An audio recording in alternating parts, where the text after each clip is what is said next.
Guys, dumating na. Eto na, eto na. Unbox tayo. Let's go!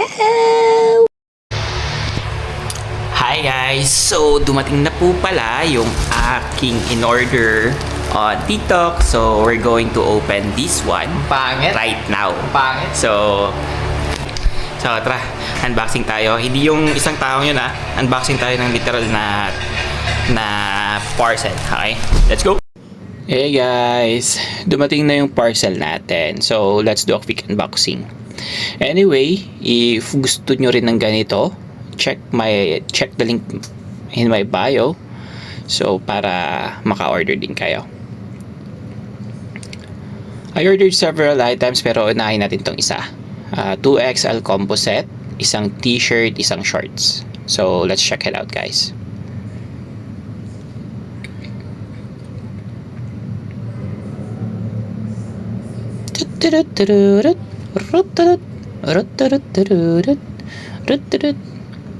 Sorry. So, mahina pa tayo guys Alam niyo naman.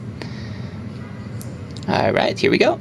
Ito yung shorts. Sa unang tingin nyo, okay ang tela. Medyo manipis pero hindi see-through. Breathable and comfy for casual wear. Okay. Yan. Maganda siya actually. Yung t-shirt naman, mas makapal ang tela. Mas solid ang quality niya. Both feel comfy, perfect pang alis and pambahay.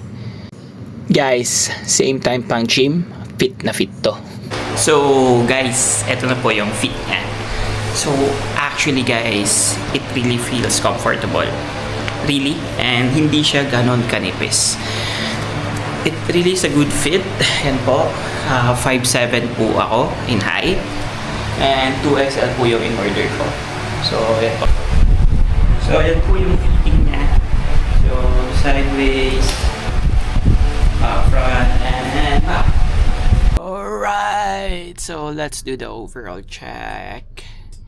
Overall, it's an 8 out of 10. Shorts, around 6. May kanipisan, pero not totally manipis. So, it is perfect. And also for the shirt, bro, it's 8 out of 10. That's why it becomes 8 out of 10.